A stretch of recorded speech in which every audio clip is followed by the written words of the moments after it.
Bonjour à tous. Alors j'ai changé mon petit fauteuil de place pour pouvoir bénéficier de la lumière du jour. Je me suis dit, ça fait un petit moment que nous n'avons pas lu de jolis poèmes. Et donc j'ai choisi le livre d'un poète que j'aime beaucoup, Khalil Gibran ou Gibran, je ne sais pas comment trop on dit son nom malheureusement. De son livre Le Prophète. Après 12 ans d'exil, son navire est enfin arrivé. La mer l'appelle. Bientôt, Al-Mustapha reverra son île natale. Mais il ne quittera pas la cité d'Orphalaise sans dispenser à son peuple les enseignements de sa profonde sagesse. Chercheur d'absolu, à l'heure du départ, il se fait poète et prophète. Amour, mariage, liberté, travail, mort. Ce qui bouge en nos âmes n'a pas de secret pour lui, qui connaît les rêves du vent et le cœur de Dieu. Joignons-nous au peuple d'Orphalaise et tendons l'oreille. Alors, c'est un recueil de poésie. Je l'ai en plusieurs versions. Je l'ai dans ma liseuse et je l'ai ici. Khalil Gibran ou Djoubran Khalil Djoubran est né à Bchkareh au Liban en 1883 et est décédé en 1931 à New York.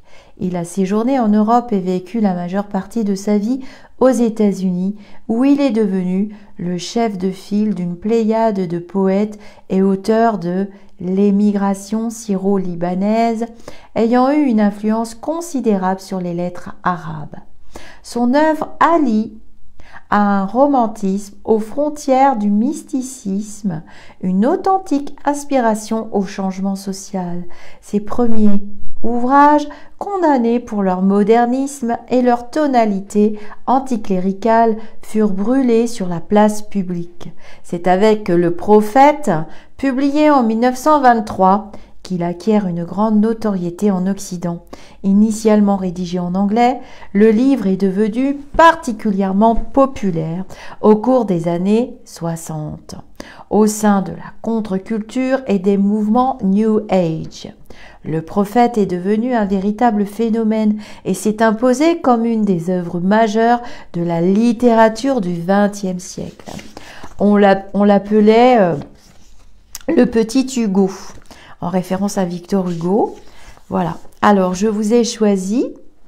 Alors, là, au début du livre, vous trouvez dans la préface l'arrivée du navire. Je vais peut-être le lire parce que, comme je vais faire une playlist peut-être dédiée juste au poème, parce que là, il commence à se perdre dans les instants de lecture. Bon, je ne sais pas trop, je lirai vos commentaires de toute façon. On va lire les poèmes directement. Je ferai quelque chose de dédié pour ceux qui... Voilà. Alors, les maisons. On va lire les maisons. Un maçon s'avança alors et dit « Parle-nous des maisons. » Il répondit par ces mots.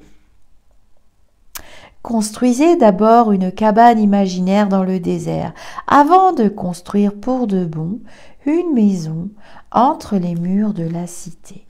Car si vous rentrez chez vous au crépuscule, il en est de même pour le vagabond, l'étranger, le solitaire qui sommeille en vous. Votre maison est votre corps agrandi. Elle croît au soleil et dort dans le calme de la nuit, et son sommeil n'est pas dénué de songes. Votre maison rêve, et ce faisant, abandonne la cité dans un bosquet ou une colline. Je voudrais réunir vos maisons au creux de ma main, et tel un semeur, les éparpiller parmi les forêts et les prairies. Je voudrais que les vallées soient vos rues et les chemins verdoyants vos allées, afin que vous vous cherchiez les uns les autres parmi les vignes et que vous rentriez avec le parfum de la terre dans vos habits. Mais cela n'est pas encore possible.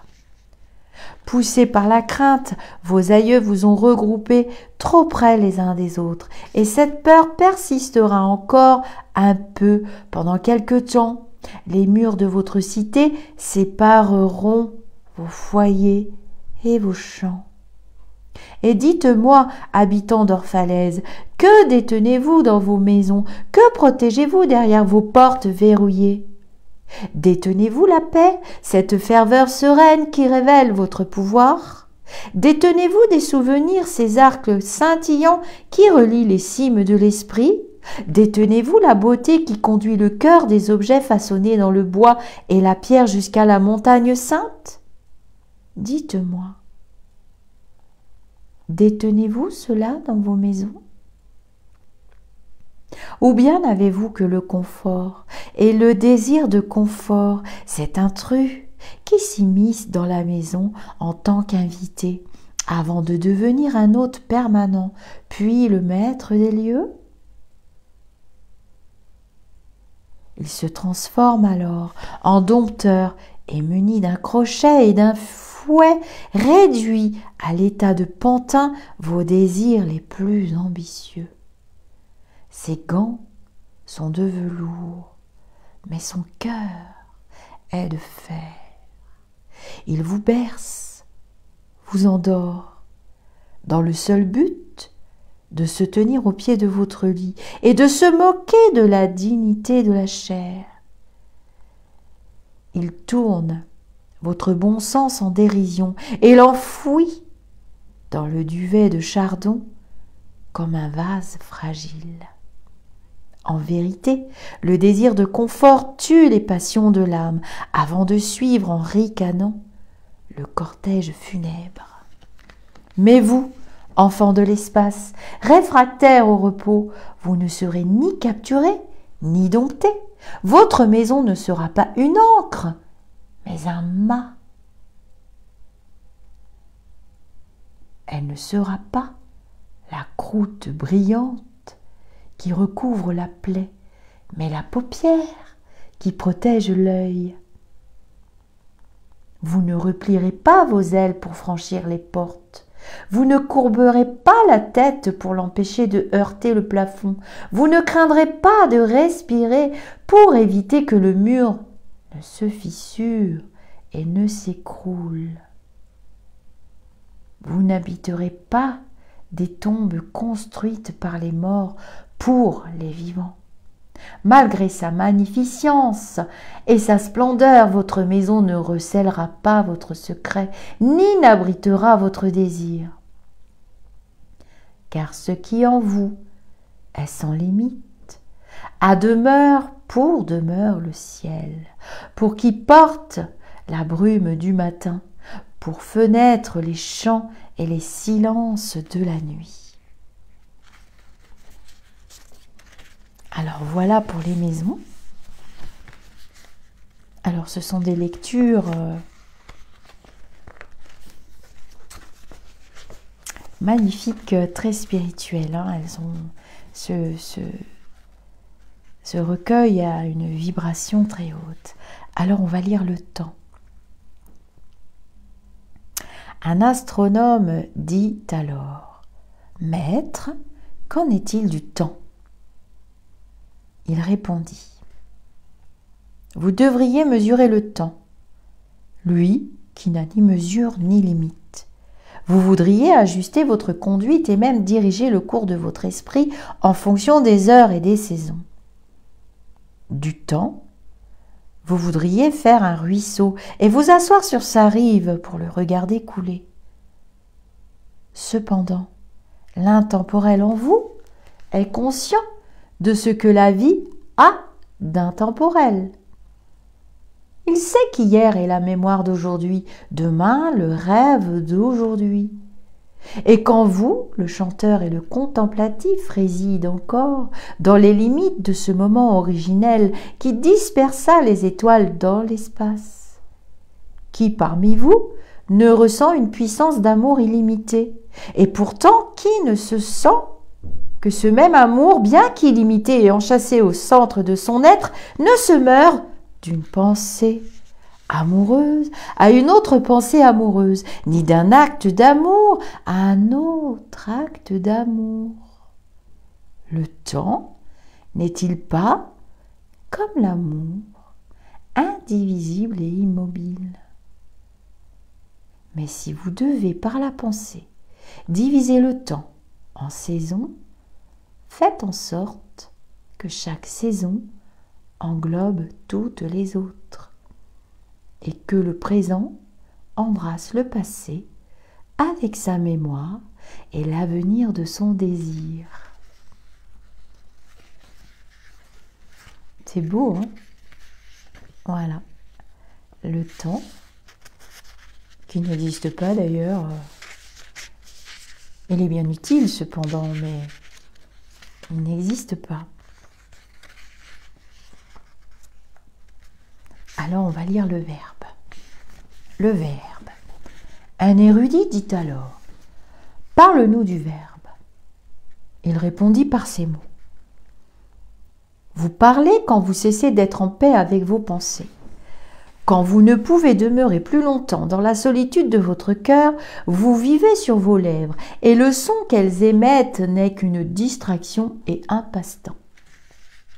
Dans nombre de vos paroles, la pensée est à moitié assassinée. Car la pensée est un oiseau de l'espace, qui dans la cage des mots peut déployer ses ailes, mais ne peut pas voler. Certains, parmi vous, recherchent le bavard, parce qu'ils ont peur d'être seuls. Le silence de la solitude révèle à leurs yeux leur moi dénudé, et ils voudraient le fuir. D'autres parlent et, sans en avoir eu l'intention, sans même en être conscients, dévoilent une vérité qui échappe à leur propre entendement. D'autres, enfin, ont la vérité en eux, mais ne la formulent pas avec des mots. C'est dans le sein de ces derniers que réside l'esprit, silencieux et rythmé. Quand vous rencontrez votre ami au bord de la route ou sur la place du marché, laissez l'esprit qui est en vous remuer vos lèvres et diriger votre langue. Laissez la voix, contenue dans votre voix, parler à l'oreille, contenue dans son oreille. Car son âme se souviendra de la vérité de votre cœur, comme on se rappelle encore le goût du vin. Une fois sa couleur oubliée et la coupe disparue. Voilà pour ces lectures aujourd'hui de Khalil Gibran, le poète libanais. J'aime beaucoup, c'est intemporel. Je vous dis namasté. Alors c'est quand on bouge qu'il y a les petites bulles et je vais juste me lever pour éteindre.